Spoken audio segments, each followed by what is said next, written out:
So, but Baba, while I have you, there are four sentiments that are often expressed by our young brothers and sisters when we engage them, our FBA family, and they are our family.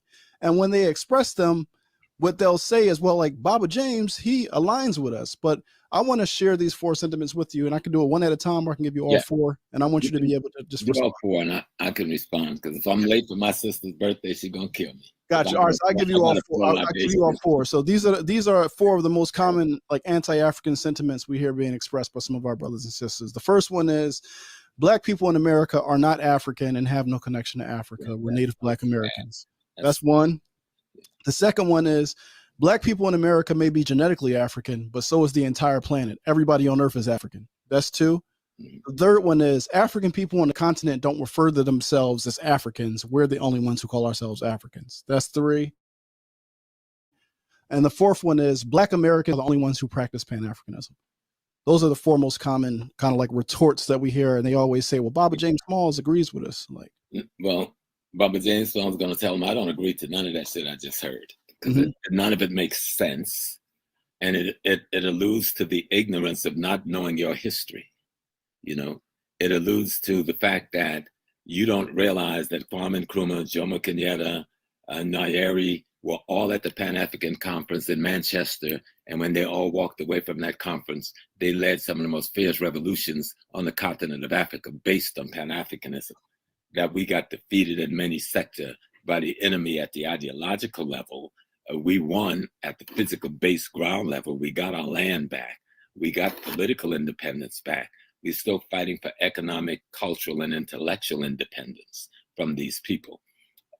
What is so sad, and normally if you ever see me lecture, I got one or two books. Whatever subject I'm talking about, I got a book, because y'all need to read, you know, because if you don't know history, how are you going to lead anybody politically? That's the sad part about many of the young people. They don't know history. This thing, I'm from South Carolina. I'm from a population that was here in this country before the Mongolians came to this country, an African population. I know who they are. I grew up attending their grave, the monks where they buried themselves, because our grandfather made sure we cleaned them every year. I'm also from a population that came in later on with chains on them from Sierra Leone and with chains on them from Uganda. And I know them. These are my great-great-grandparents. I'm only the fourth generation born. Mama first, and then second. I'm the third generation African born in this country. From those Sierra Leonean Mende people I'm from those Tutsi people I'm from in Uganda. And I've been out and found my family. So, and for those people who had come by the boats into the Bahamas, into what is Haiti, and made it up through Florida to North America before the Mongolians came across the Bering Strait. They're the same people. They came from the same Sierra Leone, the same Ghana, the same, you understand? The Malian people who came in between those two episodes came from the same West African kingdoms. Yes. So I don't understand where their brains are when they say, I'm not an African. And all this tells me is that self-hate, self-ignorance, lack of understanding of African history and of history in general are what we're dealing with people who have taken some, what do you call it, clips, little sound bites from the internet, and now they've become historians and political leaders because they can get a bunch of people to, when you push the little button for them, subscribe. Yeah. And that's insanity. That's why you see me out here, because I didn't do a lot of stuff on the internet. Or brother says snippets. I like that even better. Okay, snippets. Because I was very quiet for a while. And then I go like, I can't stay quiet. So but the last year and a half, I've just been out here trying to teach as much as I can. And everything has to go back to the history. Yes, we were the first. We're the Aborigine everywhere in the world. Hell, we're the Aborigine in Europe. We're the Aborigine in China. But that don't make us non-Africa, because everybody that walked on the planet Earth walked out of Africa, yes. But the people who we're talking about, those who are not the mutants, people want to go there, let's go there.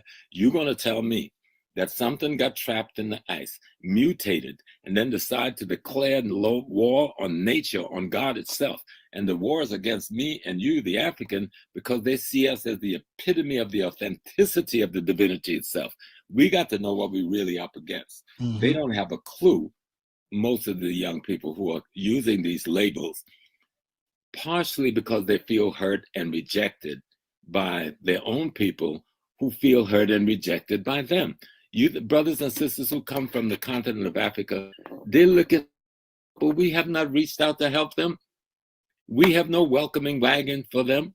So if the enemy takes them and give them counseling and guidance and jobs and stuff, we gonna blame the hungry man?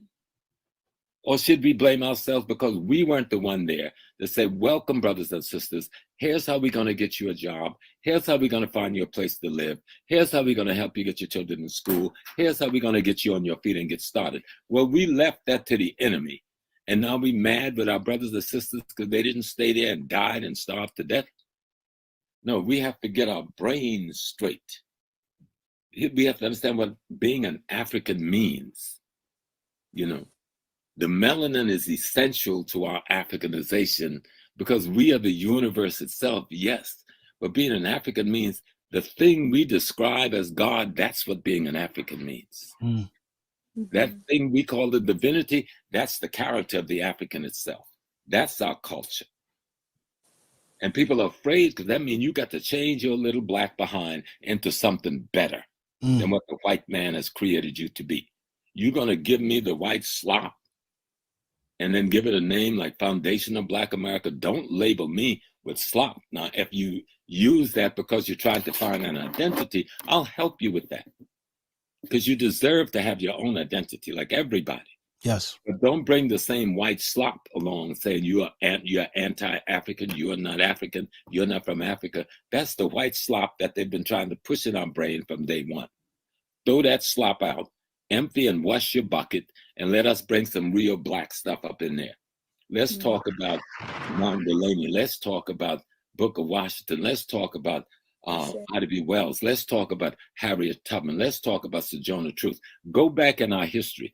Every organization that we formed from the 1700s forward was called the African something.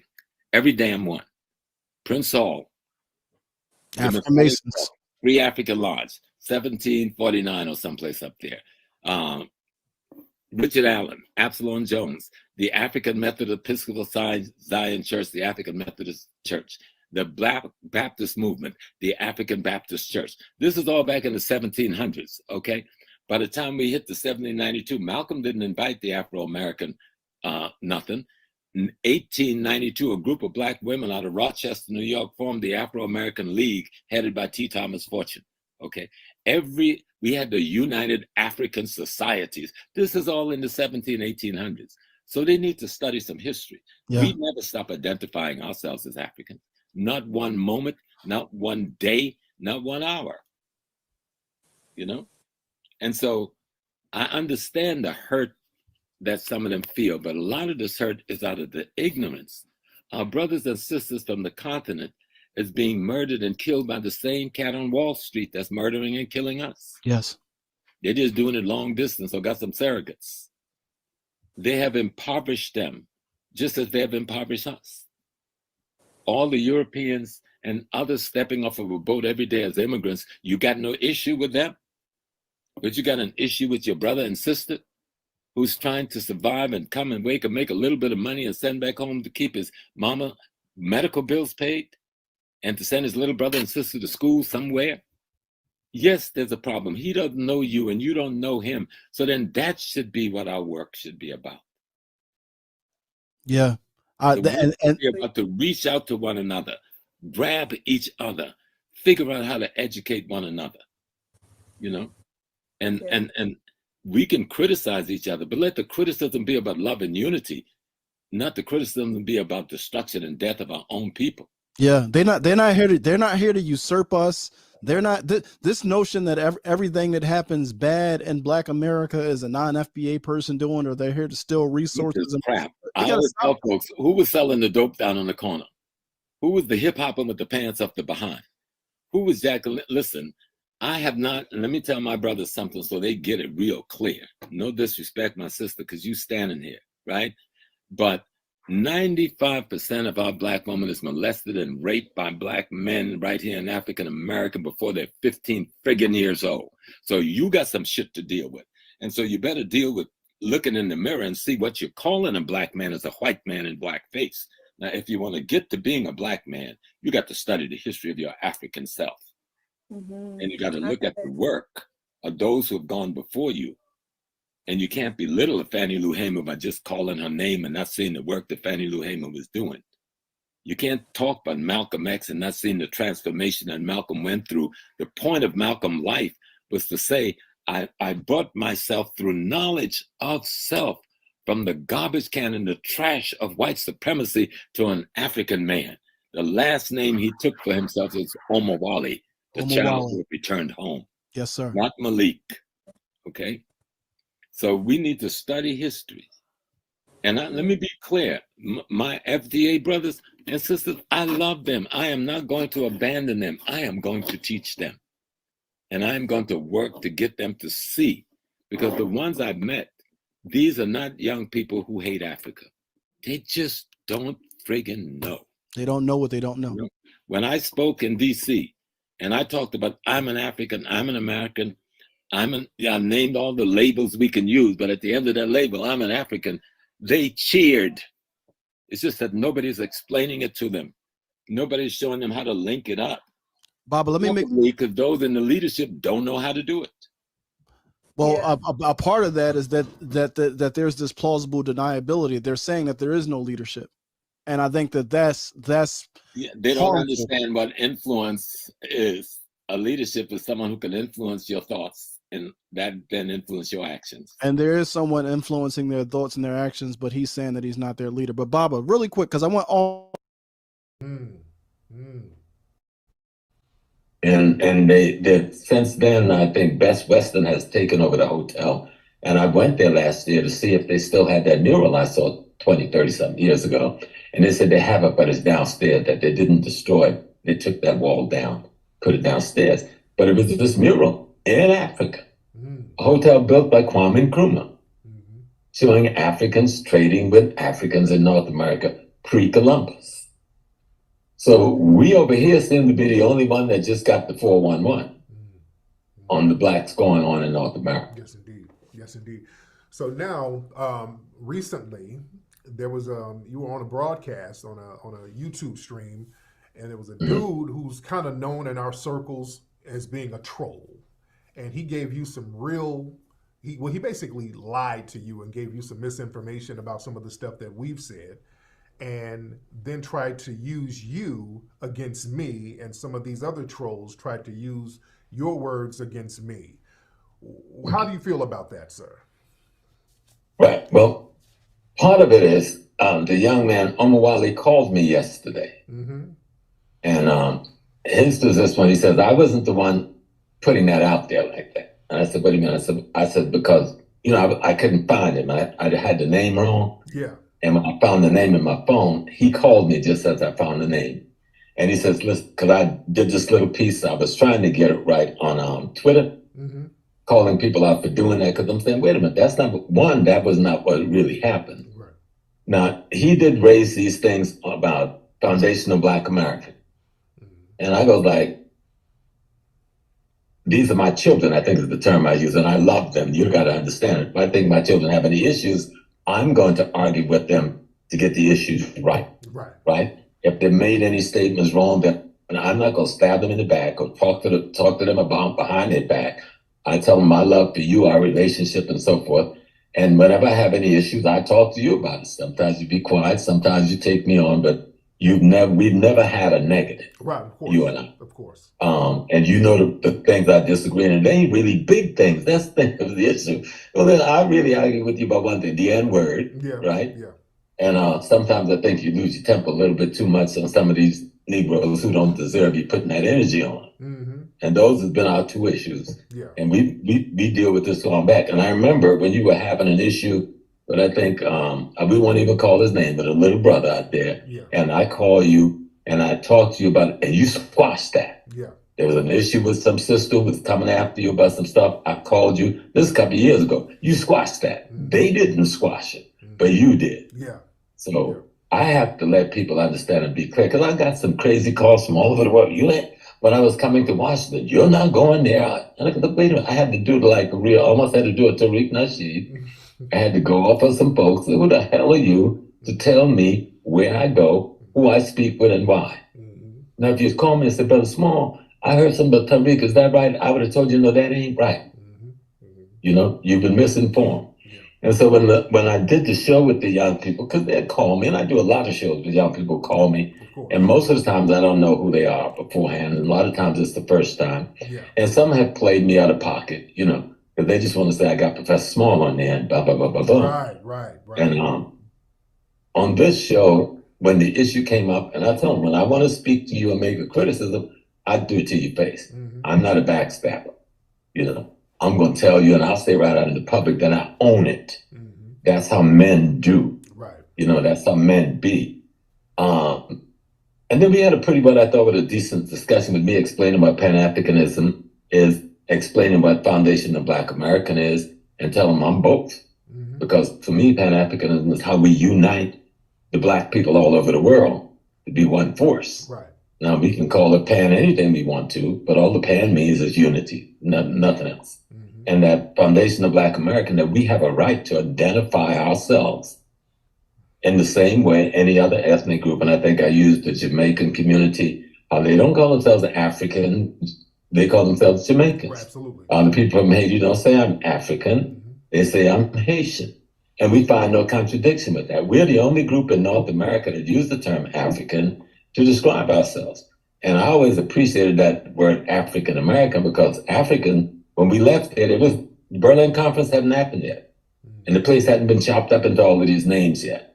It was just one continent called Africa. And we were these people. Now, there can be some argument about the name, where that name come from. That's a good discussion, because it's hard to really get to the source of it, even though I know what may be some probable sources for the word Africa. Right. But when we come back to what happened when I was on the show, so bring it back to center, I give Omaweli credit in that he was man enough to call me yesterday and I said, well, what is your beef for Tariq? And he gave some critique about Pan-Africanism and your view on Pan-Africanism, or attack of Pan-Africanism. And I gave him my view on you and what I think your view is. And I told him that, the work that you have done bespeaks itself. Now, they try to take you out of the picture with the work.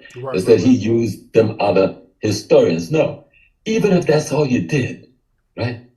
If all you did was brought some historians together, and I think we're some of the best in our time, and you had us bring a lesson to our people, no friggin' body else had done that. Right. No one had done that. And you did it in a multiple series of topics that woke up the Black world. If you had only done that, I have to respect that. My argument with you was a simple argument. Don't let people defame the good work that you've done by engaging in conflict and argument with people that is not worthy of the work that you have done and the work that you're doing. But I say that to your face. Absolutely. We're brothers. Absolutely. You've been in my house. Absolutely. You've been in my home. My first time doing Hidden College, you flew me out to California. Me and my partner, Brother Rockwell, who has passed away from COVID, that beautiful brother. I did not know that. Wow. Sorry to hear that. We lost him a year ago, 3 days ago. Oh, wow. Man, my heart is still broken on that piece. I'm still suffering with that. Yeah. But then what happened after the show, I started looking, I just going around internet and had people taking little pieces of what I had said and using that to say I'm attacking you. Right. And that's what pissed me off, because usually I don't get involved in none of this tete-a-tete kind of stuff. So I had to then try to say, okay, let me make a statement. I thought I didn't do a good job in getting it out there, but I must reach somebody, because some people fired some people's asses up. On whatever little bit of my little statement got through on Twitter. Because anyone that took what I said in that show and twisted to be an attack on you was being straight up evil. collaborators, if not agent themselves. Yes, indeed. I don't like to call people agents straight out, but collaborators can come from just being ignorant or selfish or being anti-freedom. Because what we're talking about is freeing our people. That's what information gives us the ability to do. This technology gives us the ability to use this information very well. No one has done it like you have done it. And yet, like me, I get criticism too, because I remember I did a piece about 8 years ago where I was encountering a situation on 125th Street with Sonetta. I went off on the brothers and sisters from the continent of Africa. It was a 2-hour speech, but somebody took 3 minutes out of that and sent it to Ghana, my home base. I was in the middle of a $500,000 negotiation. No, $750,000 negotiation of investment in my hotel at the table. And when the guy saw that piece, he pulled out of the negotiations the next day. Notwithstanding, I'm saying to my friend, this thing is 2 hours. In the 2 hours, I'm praising Africa. I'm praising Pan-Africanism. But I was trying to settle an argument where the brothers from the continent were siding with the Arabs and the Asians against the African-American youth merchants, okay? And it pissed me off. Yeah. And the African-American youth merchant was saying that let's come together. Those of us from the continent and those from here, let's go to the National Black Theater. Let's sit down and come together in a united force. And our brothers from home didn't want to do that because they got caught up in the immigrant identification instead of the race identification. And that's what I was addressing. And I was harsh. If you've ever seen it, I was a little bit brutal. Yeah, I could be brutal. Okay. And so, but sometimes our brothers and sisters from home have earned that criticism. Right. And there are many of them who haven't earned it, because I've also worked with the multiple organizations from the continent at City College, housing them for decades. Liberia, Nigeria, Ghana, Kenya, where I was the lead man in making sure they had space in place. And we worked together on political issues, but there was also those who felt that the alliance was not with us and our struggle, and that the alliance was with the Europeans, not realizing that this is an enemy we're at war with. We should take some criticism, because we need to reach out more and tell them, hey, yo, when you land here, this is what's up. And I don't think we do that enough. And I think if we do that more, we may find more people, beginning, because they're hearing you all over Africa. They're hearing us right now. Yes, indeed. All over Africa, people are hearing us. I was on Susan Tatas yesterday. People called in from at least 30 different African nations, okay? So people are listening to us because they want some direction on how to free themselves from the tyranny. And so when I hear people going and attacking you, and when I ask them, why are you attacking? You can have a reason to criticize a brother. That's one thing. The criticism is one thing. Outright attack, defaming, that's something else. Absolutely. And that's what I'm seeing on the internet. There's defamation because somebody disagreed with something that you said. Hell, there's a lot of things I said. Even my wife downstairs, we've been together 50-something years. And she just, when Carol disagreed, I'm the most humble dude in the world. Because I ain't messing with that lady. But she don't defame me. She don't attack me. When she go to bed at night, she give me a kiss on the head and said, I love you. And we move on and we do our work to raise our family, build our family, do the things we have to do. I've watched your work. I choose to work with you. You don't pay me no money to talk about. People don't know when you do documentaries. I've done a number of documentaries. Big folks with big money. They don't give you no money to do documentaries because it's a contradiction, right? Because if you pay somebody to do a documentary, they can lie. Right. They're going to say what you want them to say. Kind of shit. So they don't pay you to do documentary. You the only dude that give us a little complimentary stuff, but it ain't nothing to buy a cup of tea. It's almost just a respect token, right? Which we appreciate because we understand what that's about. So this ain't about no money. Right. You ain't buying nobody. You certainly couldn't buy me for it because I'm expensive. You know what I'm saying? But I want to tell. I'm giving a little bit to Omawale because he called yesterday. And he said to me, and I told him I'm going to be meeting with you. I'm going to be on your show. I thought we were going to do it last night. And he says, I'm not Tariq's enemy. Then I said, well, what is going on? And he laid out, and I forgot a little bit, that he disagreed with you on some things concerning Pan-Africanism. Okay, that's a discussion, not an attack. You don't attack somebody because you don't agree with their approach to dealing with a particular, political concept, political idea, political process.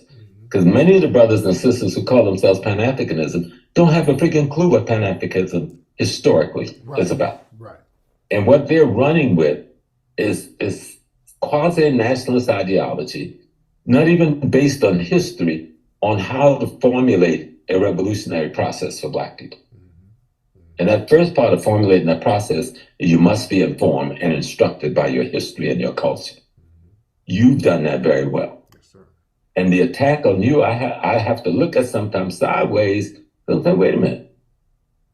This Tariq dude, he has brought us a stream of historical events that tie our stuff together over hundreds of years. And he brought some of the finest scholars, because I know most of those men and women. Before I ever met you, we've worked together on multiple other things.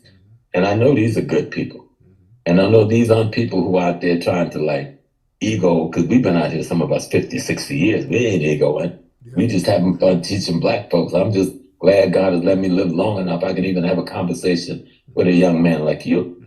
But I say to those who took that information from that show, I forgot the name of the show, and decide that they were going to attack you because I explained to them that if I have what I was explaining, if I had a criticism of you, I would speak it to your face and I would speak it in the public. I thought I was giving them a way of understanding how to be critical without becoming the enemy of your own brothers or sisters. And somebody took it and spun that. Brother Small said about Tariq Nasheed, that's not what I said. Right, and that was very deceptive. Nor was that the intent of what I said. Right. Nor was that the purpose for saying it. I'd be a fool. I would be disgracing my family and myself to do that. And so, and the young man who called me yesterday, because this is only the third time I spoke to him, and I wanted to know, why are you so angry at the brother? Because we all have disagreements. Me and Dr. Leonard Jeffries, we've worked together for 55 years. You think me and Leonard ain't had some tit and tat over 50-some years? But that's my brother. That's my father. He was sick and in the hospital for the last few months. I'm trying to be there every day. I'm trying to work with the brothers, make sure he ain't got no bills when he get home. Make sure his house is fixed up. Make sure his light fixtures are done. You contributed to it. Yes, I did. Yes, and you did. And I'm not gonna say what you contributed, but you made it a good contribution to Doc. Absolutely. And he appreciated it. Yes, indeed. Even though he's a man of great pride, he didn't want no help. We told him whether you like it or not, we're gonna help you. And we got together, Baba Kalafani, Baba Reggie, and others, and we made that move. Yes. And so what I'm saying to these brothers and sisters, because I think it ain't just brothers, there's some sisters too. Stop this attack. You can't rationalize attacking your own people when I don't see one attack coming from you on the enemy.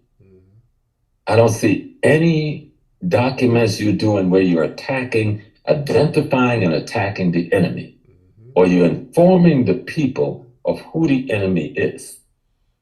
Because certainly when they attack you, they're attacking me, they're attacking Baba Coleman, they're attacking our sister Nelson, they're attacking Dr. Nobles, you're attacking all of us.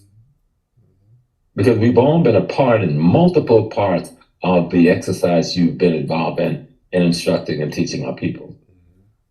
Some of it, I think, Tariq, is just plain ignorance, right? Some of it is ego. Some of it is envy. Some of it is jealousy. But let's not make no mistake. The enemy created the strife between Malcolm and Elijah. Okay? And fanned the flame that caused us Malcolm's life. Okay?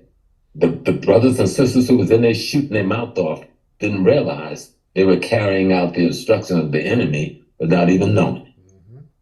Now, I hope I'm making it plain to people because y'all want to understand what's going on. Yes, indeed. They've made this division, they divide Minister Farrakhan from the rest of us. Like somehow Christianity has more credibility than Islam. Give me a break. But the enemy has told you to keep this division going. So you can find everything in the world wrong with that brother, no matter how much good he does. Now, some of it is ignorance. Some of it is envy. Some of it is jealousy. But some of it is treachery and collaboration. And for those who are involved in the treachery and collaboration, I can't put my finger on you and say specifically who you are. But I want to be very clear. You're not going to play me in the middle of your treachery. And you're not going to play me in the middle of even your envy, your jealousy, and your hatred because someone has achieved something that you don't feel you can achieve. Maybe you need to do the work. Because a lot of things, when you see people achieving, they put the work in. And not only put the work, I know this brother, not only put the work in, he put his own money in. Ain't nobody really giving you no money. Go back to history, they made the same attack on Booker T. Washington. Booker T. left us Tuskegee. How you gonna put him down? How you gonna make him a coon? Booker T ain't no coon. You gotta study his history and really understand that man. Right, he wasn't. Let people know that Booker T. Washington was a real rider and a real revolutionary, especially behind the scenes. Absolutely. He was always, I'm from South Carolina. You know, South Carolina people, we easily dream Booker T. Washington. And Diane Wright, Dr. Diane Wright has written a wonderful book on Booker T. Washington, Pan-Africanist, to get rid of a lot of that myth. Booker didn't run around wearing a dashiki every day or making trips to the continent. But Booker financed Bobby Du Bois. Du Bois was his friend. They had a rift. They had a tip. They got past that shit. Those brothers have been friends most of their life. Du Bois and Garvey had a rift over a real issue around Garvey's meeting with the Klan. But they did more work together than they did fighting one another. But somebody's job was to make us see them divided.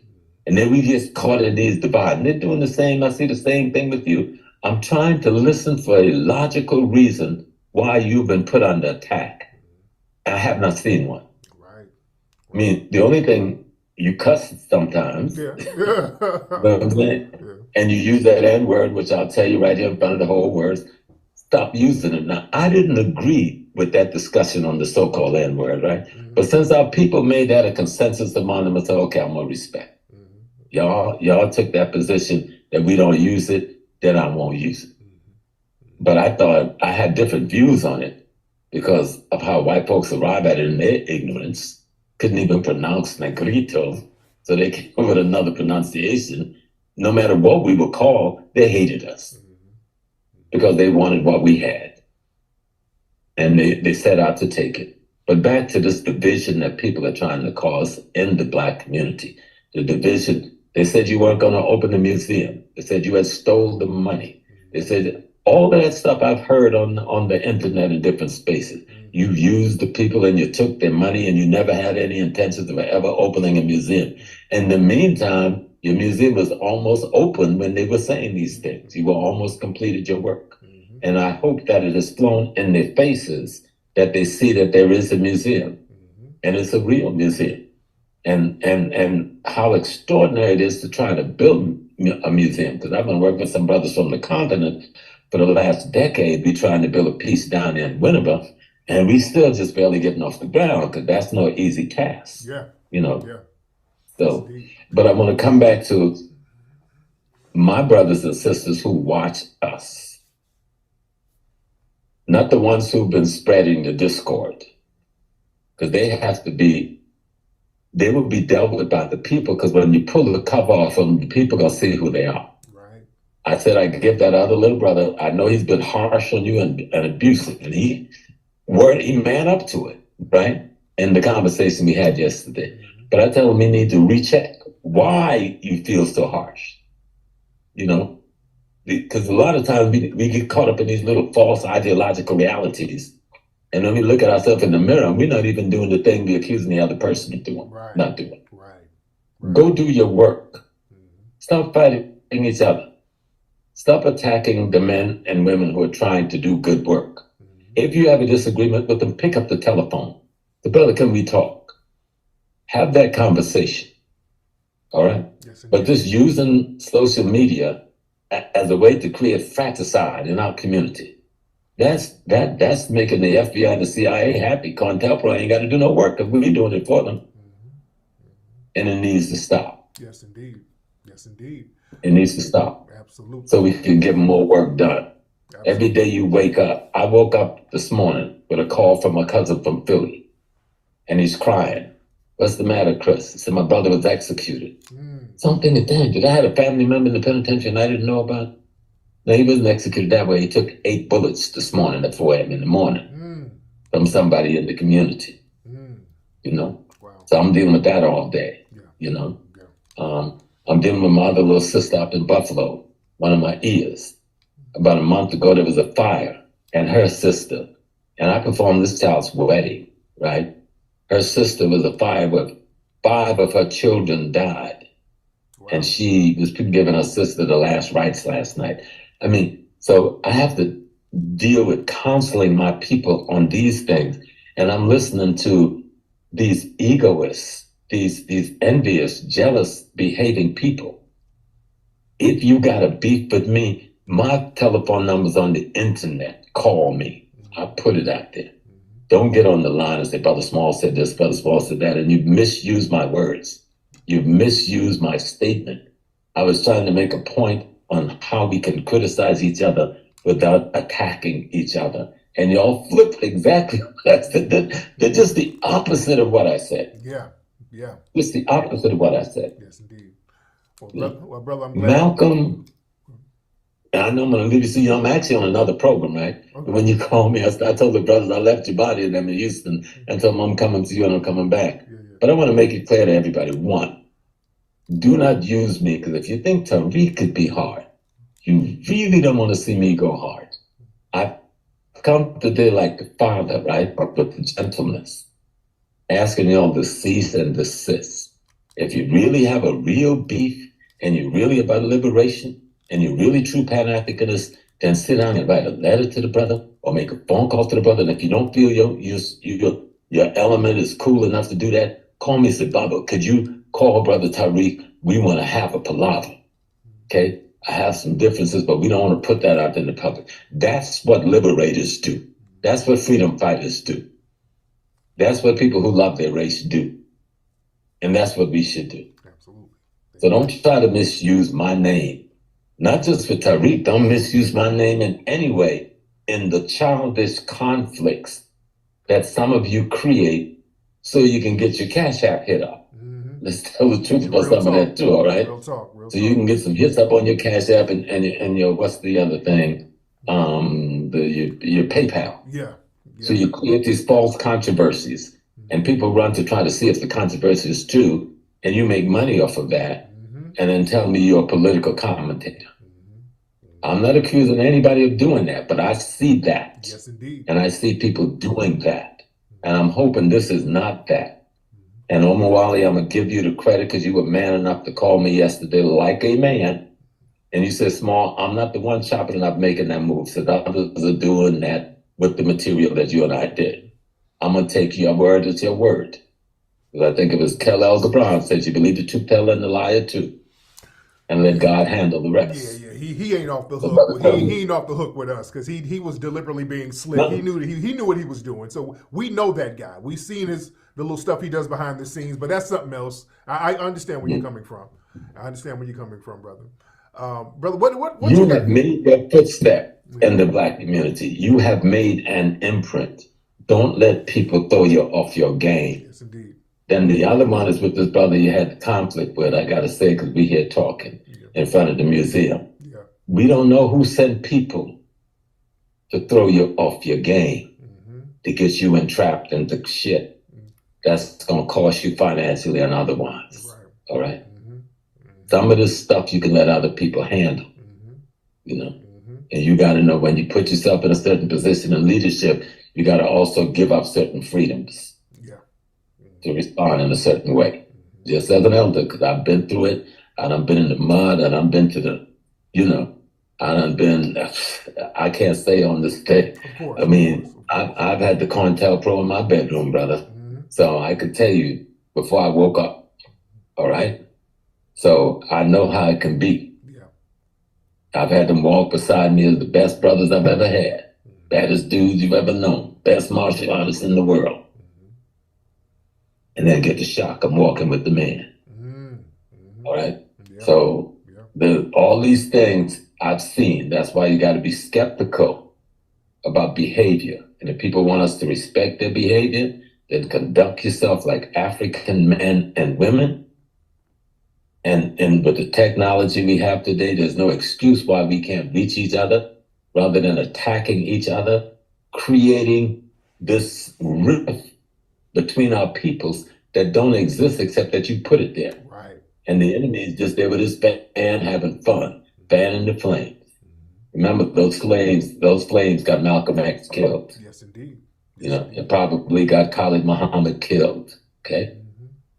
It got Tupac killed. The rift Tupac told me the rift between me and Biggie wasn't real. Yeah. Somebody else created that rift. And other rappers jumping in, yada, yada, yada, with their big mouth and became a part of it, not knowing how they were being used. Because those brothers was fighting to try to take control of distribution of their own music, they lost their lives. Because Negroes, and I'm not going to use that word you use, Negroes allow themselves to get played by trying to play other people out of envy and jealousy at the end of the day. Yes, indeed. That's why Tupac's dead. That's why Malcolm's dead and a host of others. So I'm telling our people, I'm not saying that to play anything. This young man, I don't have to placate him. You know, his work speaks for itself. You know, yes, and as a father figure, and I'm old enough to be his father at almost 78, I can chastise him, but I do that to his face. And if I have something really deep, it'll be quietly and privately between me and him. And anybody else that care about this race, then that's the position we should take. And then that is the position of freedom fighters. Those are the people I would call true Pan-Africanists. If you're not about Pan-Africanism, like what Du Bois was about, what Malcolm was about, what Kwame Ture was about, then you need to keep your mouth shut.